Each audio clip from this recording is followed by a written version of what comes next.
Assalamu alaikum. How are you all? Today we will be focusing on the constitutional dilemmas of Pakistan. Initially what Pakistan faced during the process of constitution making. Okay, tell me one thing about it. What is a constitution? Set of laws. And what does it do? On the basis of it, all the laws of a country are established. Exactly. And a country cannot live even for a single day, even for a single hour, without a constitution. Right? This is the basic law of a land. So that is why constitution making was really important for Pakistan after 1947, after it got independence. Right? Now what were the problems during that constitution making? First of all, this is a kind of a rough sketch of this discussion, right? Like the Constituent Assembly 1947 to 54, then the objective resolutions, then features of the resolution, then what was the importance of this resolution, what were the objections which were raised by non-Muslims and some other constitutional issues, and then people raised objections about the objective resolutions.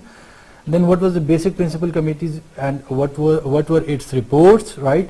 And then Bogra formula, reaction to the Bogra formula, criticism of the basic principle committee report, and then dissolution of the Constituent Assembly, second Constituent Assembly, right? One unit, 1956 Constitution, and then finally its dissolution, right? This is what we'll be discussing in this under this topic. Right. Okay. Before coming to the objective resolution, it is somehow related to the initial problems of Pakistan. Like Quaid-e-Azam Muhammad Ali Jinnah, he became the Governor General of Pakistan, right? And we did have a parliamentary form of government in the country. Now the parliamentary form of government demands that the government, the executive, that should be more powerful than the head of the state. Like the head of the government should be more powerful than the head of the state. So Governor General was basically the head of the state, and Prime Minister was the head of the country, right? This is what parliamentary system tells us, and we had adopted this system. We borrowed this system from Westminster model, right? The British parliamentary system, the way it is run. So we also tried to follow the same model. But Quaid-e-Azam Muhammad Ali Jinnah, since he was the father of the nation and he was the main leader, around him the people gathered and people followed him, and then he led them to the independence of the country. So Quaid-e-Azam Muhammad Ali Jinnah, rather than becoming the Prime Minister, opted to become the Governor General of the country, right? Now that created a little bit problem for those who understand history, who understands politics. They debate over this issue. Why did he become the Governor General and not the Prime Minister? Because he was supposed to be more powerful to take care of the issues of the newly born state and resolve them on war footing, right? Okay, one explanation to this problem or this dilemma is that Quaid-e-Azam Muhammad Ali Jinnah, even if he was to become the Prime Minister, people would have followed him, right? But then he was, like a Shahenshah. People used to call him, had he given the name of Shahenshah to his portfolio, people would have followed him even then, right? Had he become the Prime Minister and the Governor General and Liaquat Ali Khan the Governor General, even then the Prime Minister would have been powerful and the Governor General would not have been that much powerful as compared to to any other position which Quaid-e-Azam would have kept for himself, right? But because that the Governor General was very much powerful before the partition in the minds of the people of subcontinent, they could object, the masses could object that Quaid-e-Azam Muhammad Ali Jinnah why he is the Prime Minister and not the Governor General, when the Governor General was the most powerful person before the partition. So why this title is now not with the Quaid-e-Azam Muhammad Ali Jinnah, and that is with someone else, and Quaid-e-Azam Muhammad Ali Jinnah is the Prime Minister, like subservient to that person, right? Second in position or something like that. So that was one aspect that Quaid-e-Azam Muhammad Ali Jinnah thought of, and then he kept that position for himself. During the partition, like when partition was being planned, so during that time, it was talked about that Lord Mountbatten would be the joint Governor General of India and Pakistan, and then a Prime Minister will be running India and a Prime Minister will be running Pakistan, or a Governor General, both the Governor Generals will be answerable to Lord Mountbatten, a separate Governor General for Pakistan, separate Governor General for India, and on top of them Lord Mountbatten, the joint Governor General, right? But then that proposal was not accepted by Quaid-e-Azam Muhammad Ali Jinnah, and he insisted that he be made the head of the country, right? So that Governor General was answerable to the Queen, like Lord Mountbatten, he was answerable to the Queen, right? Or the Governor General or the Viceroy, they were answerable to the British government. But when Quaid-e-Azam Muhammad Ali Jinnah became the Governor General, he was not answerable to anyone above him, right? So that was just a name. He was all in all. The Indian Constitution, the Indian Act of 1935, that was adopted as an interim constitution with little amendments for the independence of both countries, and that was adopted by both India and Pakistan at that time. A few amendments were made in that constitution, but that was adopted. So in original act, the Governor General or the Viceroys, they used to report to the Queen of Great Britain, but over here it was not the case with Quaid-e-Azam. Now what was the shortcoming? Because India established its constitution pretty quick, and Pakistan did not do that much quickly, right? The shortcoming of that time, I think that, like, many historians have written about it, and I also am convinced about it, that the shortcoming was that since 1940, from 1940 to 1947, Muslim League, All India Muslim League was demanding for a separate homeland, right? They were demanding, and they were not agreeing, on anything less than separate homeland. But at the same time, they did not do their homework about the constitution of the country. Like, they are demanding for a country, now they should have done their homework, that if the country is given to them, what should be the sketch of that, the government in the country. They did not do their proper homework at that time, right? So that is why it was a problem. It was quite a problem. Okay. The second thing, why this constitution making was delayed, yeah? Sir, why is there a need of president when Prime Minister has to do all the work, or he is responsible for In a federation, it is like this normally. The United States of America is an exception because they are the presidential form of government. So in the presidential form of government, the head of the state and the head of the government, they can be, both can be, one person. So but in parliamentary form of government, since parliamentary form of government has, you need to look into the history of it. Previously in Great Britain, it was the House of Lords, right? But the House of Lords was comprised of landlords and lords, not the common people. But then the common people, they demanded for their rights. When they demanded for their rights, so with the passage of time, as a result of an evolutionary process, the House of Commons was established. So House of Lords and House of Commons below it. So the functions which previously the House of Lords was performing, now the House of Commons has taken over all those functions, and the House of Lords is just there to show that there was a monarchy, a constitutional monarchy in the country. So they represent the country, while the commoners or the House of Commons, they represent the people in the country. So they govern the affairs of the people, while the country is represented, the state is represented by the House of Lords. This is in the parliamentary system. So the state is represented by the president or the head of the state, and the government is run by the people. So the president or the head of the state, as the king in England, is like the president in Pakistan or the president in India. They are kind of detached from the day-to-day government affairs. The government is run by the people, right? This is the difference of it, right? Muslim League has some very intelligent members. Why do you think that they will think of the constitution before making the demand of a separation? Well, we will come to this point that whether it's true or not. Muslim League had charismatic leadership like Quaid-e-Azam Muhammad Ali Jinnah, but Quaid-e-Azam Muhammad Ali Jinnah was one person, you know, and he just invested all his energies in the Pakistan movement, and he did not have that time to look into the matter of constitution making before the creation of Pakistan. He did not give proper thought to this thing, right?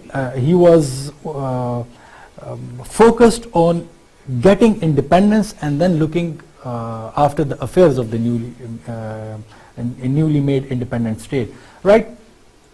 Okay, so that is the parliamentary and the presidential form of, that is the difference between the two kind of governments, right? Okay, now mostly the people, the lawmakers who you know, the Pakistani who made the Constituent Assembly of Pakistan, the first Constituent Assembly of Pakistan, they did not know much about the lawmaking process, because as I have already explained that in the previous class, that this region was kind of periphery for the and the central India was the core of this periphery. So the politicians over there, they were much trained in the affairs of the government, in the lawmaking processes. They were much technical, while the politicians living on the peripheries, West Pakistan and East Pakistan, they were not that much used to with those practices. They were mainly involved in, you know, kind of just getting out of the clutches of the Hindus and having their own separate identity, and they were most of the times engulfed in that kind of struggle with them, right? So this was one of the problems. Secondly, those who had you know, actively participated in the Pakistan movement, you know, when Pakistan was created, then they started serving their own vested interest, most of them. If you look into the behavior of the politicians in West Punjab, the behavior of the politicians in Sindh, even the behavior of some of the politicians in East Pakistan, right? Then you will come to know that yes, that was the case, you know, and many leaders at that time even, you know, they made statements about this, that now they are serving their own interests. Previously they were serving the cause of Pakistan, the creation of Pakistan, but when the Pakistan was finally created, then they were just serving their own personal interests, and they were not that much serious about the resolution of the constitutional issues, right? So this was one of the problems at that time. Okay. What did objective resolution serve? What was the purpose of the objective resolution? Okay, so this was the purpose of the objective resolution. If you look into the passing year of the objective resolution, that is 1949, March 1949. Quaid-e-Azam Muhammad Ali Jinnah, he died in September 1948, right? Please do not talk, please. Quaid-e-Azam Muhammad Ali Jinnah, he died in September 1948, and this was March 1949, right? Well, when Quaid-e-Azam Muhammad Ali Jinnah gained powers, and Liaquat Ali Khan, who left everything in India and even his house in Delhi, was made the Pakistani High Commission in India, right? So, and all his belongings and everything, you know, property, everything was left over there, and he became the Prime Minister of Pakistan. He had kind of, you know, kind of feeling that Quaid-e-Azam Muhammad Ali Jinnah is taking all the powers from me, and I just need to follow the lines, whatever Quaid-e-Azam is telling. And Quaid-e-Azam was doing things on war footing. He just made that decision making process very quick, because it was the time of emergency. Pakistan needed quick decision making process, and in the parliamentary system things are brought to the parliament, and then debates are carried out over there, and then after that the law is passed, and all that process, it takes a lot of time. So Quaid-e-Azam Muhammad Ali Jinnah used to dictate things. He used to ask the governors to do this and do that, and that is the reason that some people say that Quaid-e-Azam had a dictatorial or autocratic kind of attitude towards the administration in the country, but that was right. It was the demand of the time. At times you need to take quick decisions to resolve issues, otherwise issues will not be resolved in time, and then the problem will create. Because he was aware that he will pass away soon. That he said Maybe he was aware, or maybe he was not aware of that thing, but he was aware that the problems should be resolved quickly, right? So yeah. Sir, I have been I heard that civil sciences Quaid-e-Azam ने constitution बनाया होता था पाकिस्तान के आज़ाद बेहतर होते. तो वो why do you fail to make? I'm coming to this point. So Quaid-e-Azam Muhammad Ali, so that was a slight difference of opinion. You can say that Liaquat Ali Khan, though I haven't read that that much openly or vividly in any book, that Liaquat Ali Khan was not happy with Quaid-e-Azam Muhammad Ali Jinnah, but people refer to the decision of making Khaja Nizamuddin as the second Governor General of Pakistan from East Pakistan, right? Because Khaja Nizamuddin, when he became the second Governor General of Pakistan, he was quite a weak Governor General, right? And Liaquat Ali Khan then assumed all those powers which previously were exercised by Quaid-e-Azam Muhammad Ali Jinnah as a Governor General. But then Khaja Nizamuddin did not exercise those powers, and Liaquat Ali Khan just exercised those powers, right? And in 1949 he gave this objective resolution, because both wings and different factions, different provinces, they were not coming together on a single constitutional formula. So then the objective resolution was passed, and when the objective resolution was passed, it was just kind of, rightly said, a guideline for the future constituent assemblies of Pakistan, that whatever the shape of the constitution might be, you should not ignore these basic principles in the future constitution, right? Okay, what were the basic points in objective resolution? It said that sovereignty belongs to Allah. You might have studied this, during your inter and metric, and so that is quite easy. Sovereignty belongs to Allah, right? And people of Pakistan would exercise their authority, like as we said that man is the viceroy of Allah on this Khalifa, right? On earth. So that is why people would exercise the authority given to them by Allah, right, within the limits of Islam, right? Okay. The constitution to be framed for sovereign independent Pakistan, this is what the objective resolution said, right? Power will be exercised through the elected representatives of the people, like democracy. It is talking about the democracy. Then these are some of the notions: freedom, equality, democracy, tolerance, social justice. It will be practiced in the country as dictated by Islam or as told by Islam, right? And then an enabling environment would be provided in the country for the Muslims to live according to the laws of Islam, right? And minorities would be given proper rights to profess and practice their religion, right, and develop their culture. It was also told in the objective resolution. Then their rights, legitimate rights and interests would also be safeguarded by the Constitution of Pakistan, any future Constitution of Pakistan. This was objective resolution, right? Then Pakistan was supposed to be a federation, right?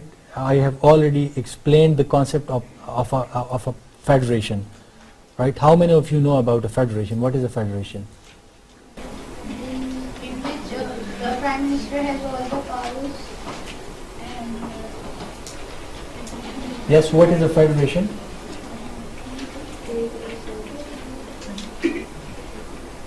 federation में there is a center and then there are provinces.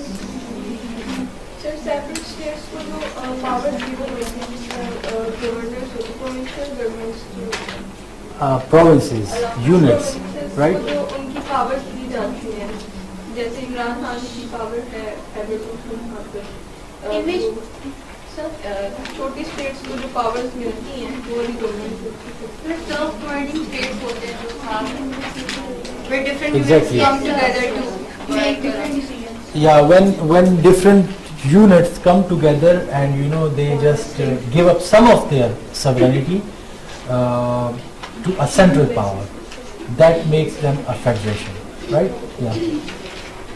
Sir मैं कुछ नहीं कि जैसे आपने भी बताया कि कॉन्स्टिट्यूशन में ये है कि हर चीज़ है वो इस्लाम के दायरे में होगी और इसमें, लेकिन हमारे जो लॉज पास होते हैं वो तो कुछ ऐसे लॉज हैं जो हमारे इस्लाम में वो चीज़ नहीं है, लेकिन वो लॉज ऐसे पास होते हैं। जैसे फॉर एग्जांपल अगर खुला का केस है उसमें ये होता है कि अगर लड़की खुला लेती है तो उसके हक में जो है वो उसको नहीं मिलता, लेकिन अगर वो खुला नहीं लेती उसको तलाक मिलती है तो फिर वो हक में उसको मिलता है। लेकिन अगर ये लॉ पास हुआ है उसमें ये है कि अगर वो खुला लेती है तब भी उसको जो है वो हक में मिलेगा। तो इस तरह के मतलब ये उसके ऊपर कॉन्स्टिट्यूशन के ऊपर अमल तो नहीं होता है, और भी बहुत सारे लॉज हैं जो इस तरह। Now this is a debate. You let me repeat or rephrase your question. You are telling me that okay, if Islam is supposed to run our daily lives according to this objective resolution, why it is not being practiced? Why we do not see it in the lawmaking process in Pakistan? Right? This is your question. And the khula and this, this is a matter of jurisprudence. This is a matter of jurisprudence. Two different schools of thought might differ on this issue. So that is why when we say that the official state religion of Pakistan is Islam, we do not say that this brand of Islam is the official brand being practiced in Pakistan. So that is why things are quite open. It is a matter of interpretation, right? So you can say that that might be quite liberal interpretation of Islam, and to give rights to the women and to secure their futures, that this law might have been passed, right? So we cannot say that why this lawmaking is. Yeah, of course there are many other examples in which I can quote many other examples in which we can say that okay, Islam, the tenets of Islam have been ignored in this. But over here in your question and the example you quoted, I see no conflict between Islam and the law over here, right? Because it is a matter of jurisprudence, so many other might interpret that it is Islamic, right? Okay. Now, why this objective resolution, or what was the importance of the objective resolution, but still objections were raised on this objective resolution, right? The importance was that sovereignty was given to Allah, like we declared, we accepted. A Muslim is the one who accepts, right? So we accepted the sovereignty belongs to Allah. So this is this makes this state a Muslim, right? Then unlike the Western democracy with people, where sovereignty lies with the people, whatever the people decide, even if they decide something against Christianity, against Judaism or Islam, but if the majority of the people decides in favor of that thing, that law, then that becomes a law. But over here it will not be the case in Pakistan, because objective resolution is telling us that whatever you decide it within the limits of Islam, right? Okay, sorry. Minorities were also given rights. So the issue of minorities, that was up to some extent taken care of, but we will see that minorities raised objections over the objective resolution. It was not a matter which was resolved by the objective resolution, though the objective resolution in fact created some kind of controversy, right? It provided a framework for the future constitution, right? Well, Islam has been, the pivot around which the whole system of the state was revolving. This objective resolution just explained it, right? And it is part of the preamble of the country, of the Constitution of Pakistan. What were the objections raised by the non-Muslims?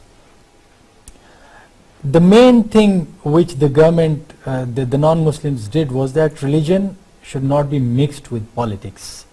Now they were raising objections that religion is being mixed with politics, and religion is not supposed to be mixed with them according to the Western form of government or according to the Western political philosophers. So they are not mixing. There is a separation between the church and the state, right?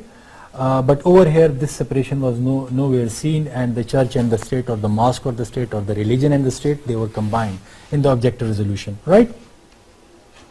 Then they said that sovereignty of Allah will promote inequality in the society, because they do not accept that Allah should be sovereign, like the non-Muslims, right? The minority, they do not accept it. So one of the points which they raised was that sovereignty of Allah will promote inequality in the society, because the Muslims will always have their own way according to their religion, and the voices of the minorities would not be heard. So this was another objection. Then again they thought that Sharia was not in conformity with the modern times. It was something which was practiced 1400 years ago in Arabia, in the deserts of Arabia, and it should not be practiced in the 20th century in Pakistan, in the subcontinent. Whatever that was there, because they thought that that was not with conformity with the modern times, right? This is my view, this is their view, right? I'm just explaining it. This is their views. Okay. And it will encourage the establishment of a theocratic state. Now what is a theocratic state?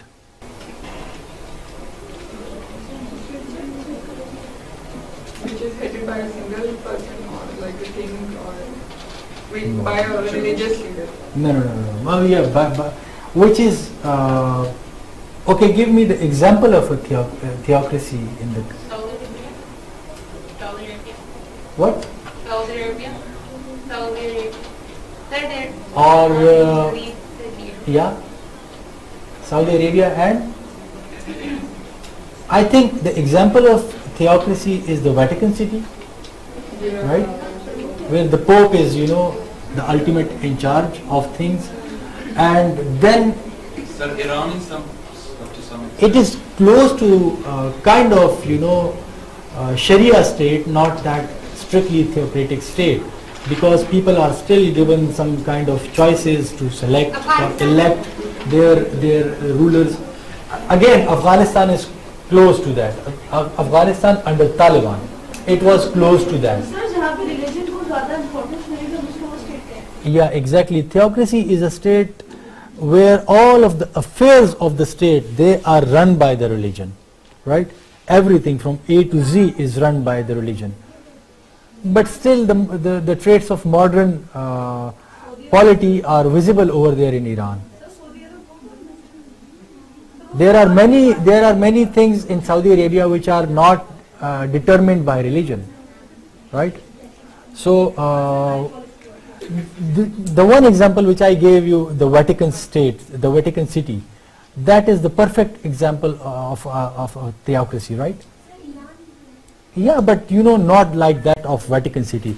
But over here, if we are saying that the passage of objective resolution by the Constituent Assembly, if this is a criticism that it would make Pakistan a theocratic state, right? So it means that they were comparing Pakistan to some kind of, you know, the Iran of 1979, which was not there at that time, and Saudi Arabia, or the Afghanistan of 1994 to 1996 to 2000.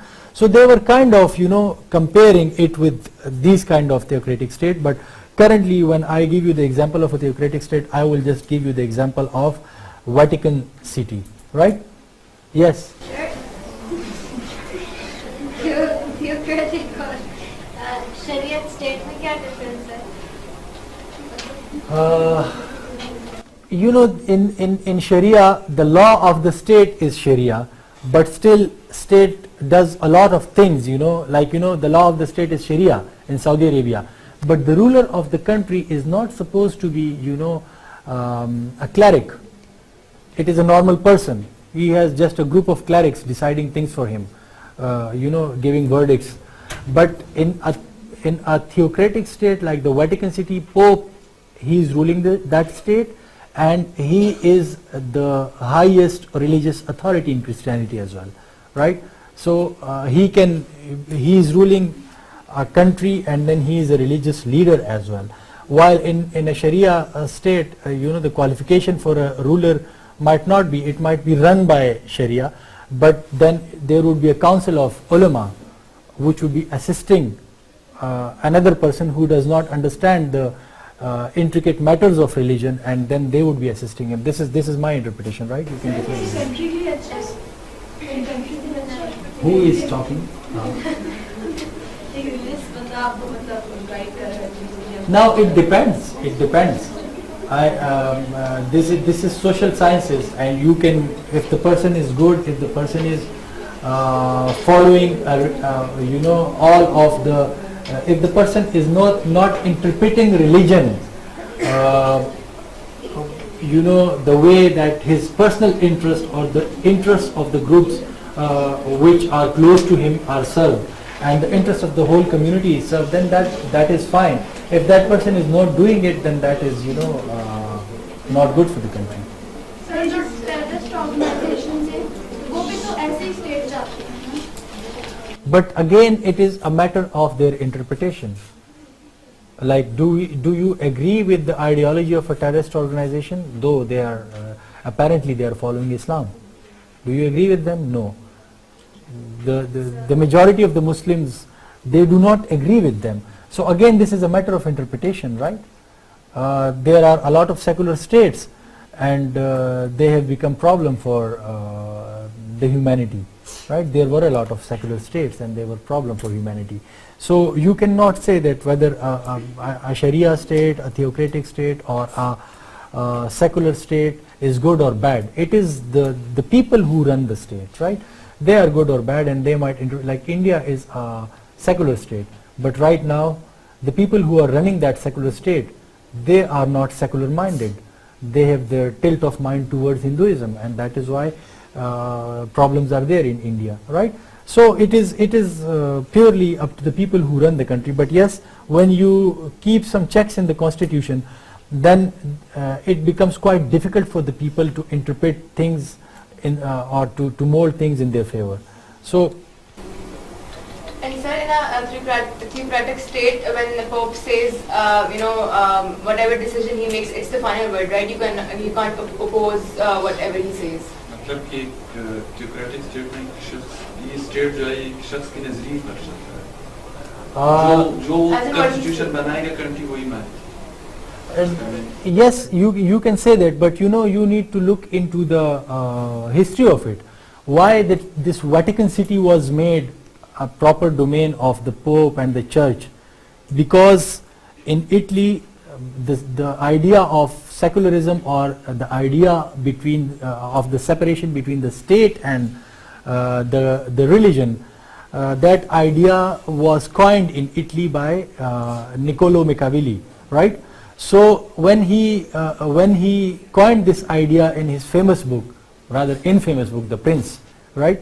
So when he coined this idea and gave this to he was an advisor, and he gave this idea to the Prince of Italy. In that, later on that ideology prevailed. People admitted that yes, the main cause of the ills of Italian polity is the influence of church on the Italian politics. So that is why the influence should be limited, and opposition was there from the bishops and the popes and the clerics. So they were given a proper space that okay, whatever you do it in the Vatican City. This is your domain. All the churches around the world, they would be under you, but they would not interfere in the affairs of the state. So all the churches around the world, the Catholic ideology who follow that, they are under the bishop, under the Pope, and then the bishops and the fathers, and they are appointed properly like a hierarchy. So that domain is given to them, like church is given to them. Okay, deal with the church, but do not meddle in our affairs. Over here in Islamic society, we do not have such kind of things. But sir, we can't oppose, right, to what they say. Well, the normal people in the streets, they oppose. They do not if they are not religious, they would oppose, and the Pope or the Bishop or the Father would just tell them that this is not right, but they cannot do anything by law. Even states devise laws which are against the basic principles of Christianity, but popes, they do not do anything about it. States do not meddle in the affairs of the church, and church does not meddle in the affairs of the states. This is what it is all about, right? But over here in Islamic society or in Islam, we do not see any such kind of separation. In most of the Islamic countries, things are, you can say that, influenced or tilted in favor of religion. Even if you look into the modern day Turkey, so the process of Islamization is the process of Islamization is there in Turkey. People just raise their objections about the way Erdogan is running the country and the way he is guiding the polity of Turkey towards Islamic principles. And so you can and then the traditions of Islam, if you see the Caliph, he used to be a religious authority as well, right from Hazrat Abu Bakr Siddiq Radhiyallahu Ta'ala anhu up till quite late in that line. You can see that he used to be the religious authority and the head of the state as well, and then he used to run the affairs very efficiently. So he interpreted Islam in such a way that promoted the well-being of the people, right? So it is a matter of interpretation. Nobody says that Islam is bad. It is just the matter of interpretation of Islam that is creating problems for different people. So if you can create a broad-based interpretation where all the people agree that we agree on this interpretation, even if in Pakistan, if you can create that would solve the problem. So that consensus is needed over here. Rather than blaming Islam for our ills, we should just try to create a consensus, because the current events in Islamabad, the Dharna, it is clear from it that nobody can eliminate Islam from the lives of the people in the country. So if you cannot eliminate it, then you need to interpret it in such a way, and you need to accommodate it in such a way that it is mainstreamed, rather than marginalizing the religion and antagonizing some people, forcing them to agitate against you. You need to streamline them, right? So that will be the best solution. Otherwise you are bound to a conflict. If you are getting into this debate that secularism and Islam, which we are into right now, so we are bound towards a conflict. We are not heading towards the resolution of the conflict. So I think the resolution of the conflict might be that you just ask all of them, invite them, make them sit on a table, and then resolve their issues and give them proper time to come up with a uniform interpretation in which there is no difference between a Barelvi and Deobandi. There is no difference between Ahl Hadith and Deobandi. There is no difference between Shia and Sunni. All the prominent religious scholars should come together, and then they should interpret that this interpretation or this brand of Islam is what we need in Pakistan, and that should be a consensus decision, and then things will be fine. Like in Malaysia, there is no such differences between the people on the brands of Islam. Why are they not doing this right now? I don't know. Sir, they get so aggressive, then people they gather and they discuss their viewpoints, they get aggressive instead of solving it peacefully. That's also the problem. Or rather understanding the other's point of view. Understanding the other's point of view, but I would say that on part of the government in the current issue which we are facing in Faizabad, Islamabad right now, on part of the government, this is kind of folly by the government, that they just thought that it would be that they are doing it for the good of the country, but they did a damage to their own reputation and their own political stature by doing so. Now, even if their intentions are good, they have been They are in hot waters now, right now. So they cannot, resolve this situation in this way or that way. This is a problem for the government right now. If they take stern actions against the people, then it would create a mess in the country. People are gathering in Karachi even now, right now, that they are just raising their voices in favor of this dharna. So the thing is spreading, and the government cannot take a stern action against them. And they did not think of the situation in these lines. They thought that it would be just a small constitutional matter and we will just resolve it like the election amendment bill, and we will pass it and nobody would notice, or even they did not notice it by themselves at that time when they were doing it. So this is again this is the inability of the lawmakers in the country, and this is their incompetency in the country, that they do not consider such kind of things. And it was visible in the initial times when Pakistan was created, when they were formulating a constitution for the country. This inability, or this lack of experience was visible over there, though it was justified at that time because it was a newly created state. But right now it cannot be justified. All these these lawmakers, they have got years of experience with them, and their profiles are quite rich when you look into it, right? Okay. What were the constitutional issues in the objective resolution when people raised their voices about it? So what were the constitutional issues? One was federalism. Please do not talk, please. One was federalism, right? What should be the state of the federation, and then what would be the mode of representation of the people, right? Either they should be a joint electorate or the separate electorate, because minorities are also residing in the country, right? It was quite about the national language of the country, right? Bengali or Urdu. Parliamentary or presidential form of government. Which form of government should be adopted? They said, okay, federation, but which form of government should be adopted? It was left to the will of the policy maker or the decision of the policy maker. Okay, then again debate was whether a state should be Islamic or it should be a secular state. So it was not left to it was clearly mentioned over there that it should be Islamic, but debate was generated.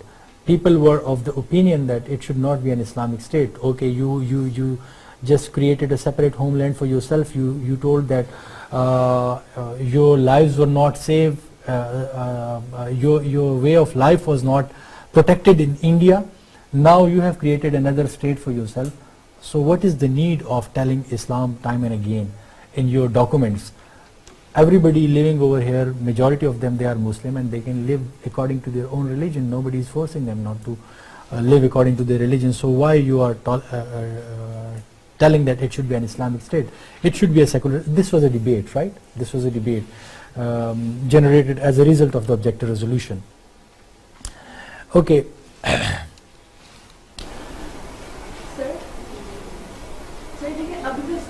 अभी का ज़माना समझ आता है, लेकिन जो पहले एक ज़माना था जब हम लोग उम्र का ज़माना देखें, अपने सहाबा से पुराना ज़माना देखें, जिन्होंने पूरी तरीके से इस्लामिक प्रिंसिपल्स को फॉलो किया और सक्सेसफुल एरा रहा हमारा, तो सर फिर हम अपने इस्लाम की क्यों जरूरत पड़ी? Please repeat your question. फिर हम लोगों ने इस्लाम को क्यों एरा किया? जैसा उम्र लोगों का जो एरा था, ज़माना का एरा था, वो बिल्कुल सक्सेसफुल एरा रहा है हमारा मुस्लिम्स के लिए, ठीक है? तो हम वो क्या एरा है? What is that? Successful. Okay, मतलब अगर हम हिस्ट्री में देखें तो फिर हम लोगों ने जब इस्लाम पाकिस्तान बन रहा था तो हमने इस्लाम को प्रेफरेंस में क्यों नहीं रखा? We gave preference to Islam. Objective resolution is talking about that. They made was that they used their minds to make those decisions. Brother Umar was a great administrator and all these different things. And also times evolve. तो आप वही methods नहीं use कर सकते। लेकिन sir देखिए अभी को जब पाकिस्तान में ना एक बेसिक प्रिंसिपल ये है कि इस्लाम का कि जो चोरी करे उसको सजा दो, उसके हाथ काट दो, ठीक है? तो हम इसको फॉलो क्यों नहीं करें? अगर हम ये करें तो हमारा क्लाइमेट खत्म हो जाए ना, लोगों को पता चल जाए कि हमारे लोग हमें देख रहे थे, हम कुछ करें तो मुझे सजा मिलती है। तो हम इन बेसिक चीज़ों को लेकर नहीं सोचते। Well, this is again debatable. This is again debatable. First of all, you need to create such social condition in the society in which the poor are not compelled to go and steal things from people.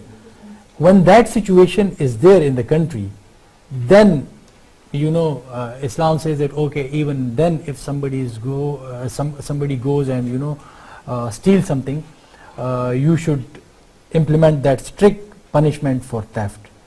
Otherwise you should not. And there was a time in I don't exactly, because I do not know about the Islamic history that much, but I have heard that there was a caliph who was saying, maybe Hazrat Umar, who was saying that if a person steals something to eat, you should not cut his hands because he's hungry, right?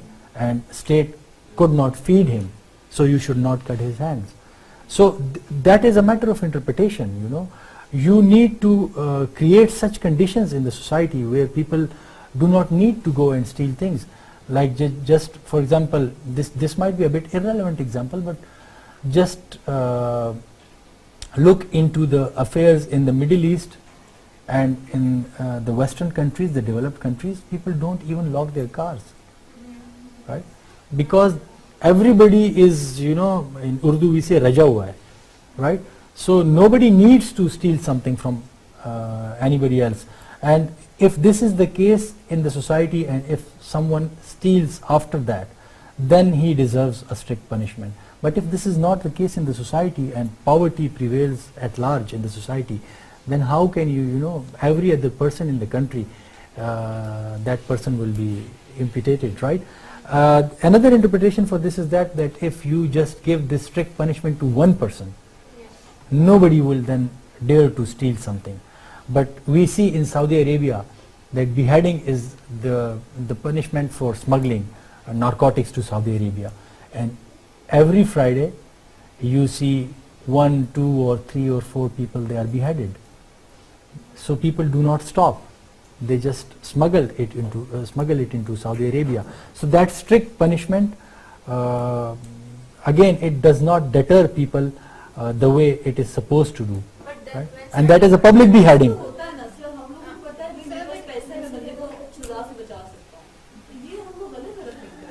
They say that justice delayed is justice denied, right? This is right. So this is a process of our judicial of the overhauling of our system, administrative and judicial system. But if we just make some amends in the judiciary of Pakistan, rather than expanding it horizontally, vertically, we just expand it horizontally, then it would create, it would give some kind of solution for the social problems in the country. But unfortunately we have not been involved, we did not do that. You just see the example of the military courts after APS 2014, December. Military courts were established in the country because they said that the capacity of the existing courts in the country, it is not up to the mark to give punishment to terrorists and militants. So that is why we need military courts which would decide this issue on war footing, and those courts were established for 2 years in that 21st constitutional amendment, I guess. It was established for 2 years, those courts, and after 2 years the term of the courts, it was said that it would be expired, considered expired, right? No further amendment or law would be needed or order would be needed, but that would be expired.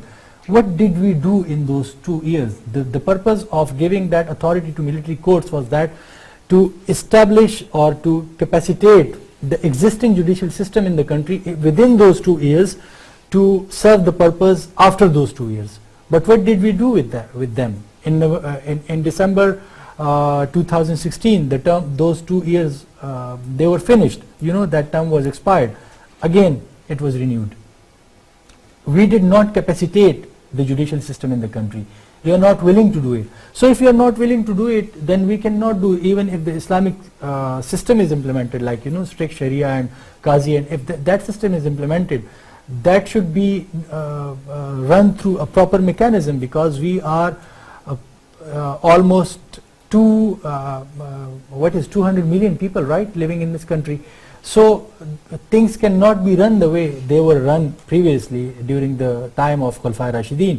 Now we need some proper administrative mechanisms, even if we are implementing Islamic system, proper strict Islamic system. We would be implementing it through some institutions, and we need to,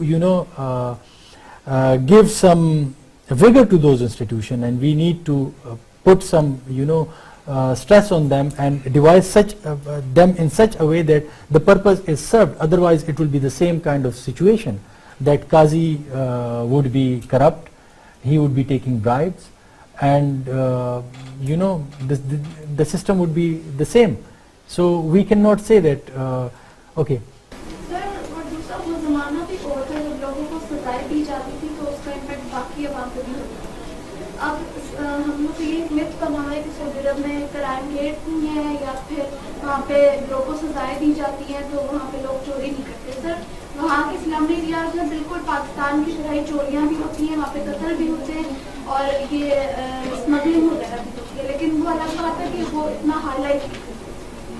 Yes, you are right. Again, sir, once people are aware of the consequences, I think it helps them to, be reluctant कि वो इस चीज को ना छेड़े. Sir बात Yes, you are, अब दूसरी एग्जांपल है जहाँ पे तो बंदा चालान ना पे करे उसको कोर्ट में उठा दिया, ठीक है, लोगों में एटलीस्ट होता है कि हम किसी को आंसरेबल है, तो अकाउंटेबिलिटी लोग अपने आप को वो करते हैं। पॉइंट ये कि एटलीस्ट हमें कुछ ना कुछ करना चाहिए जो लोग गलत कर रहे हैं। सेंस ऑफ अकाउंटेबिलिटी तो हो एटलीस्ट कि मतलब बंदे को पता हो कि मैं अगर ये काम कर रहा हूँ तो एंड पे जाके at the end of the day मुझे कुछ सजा मिलेगी.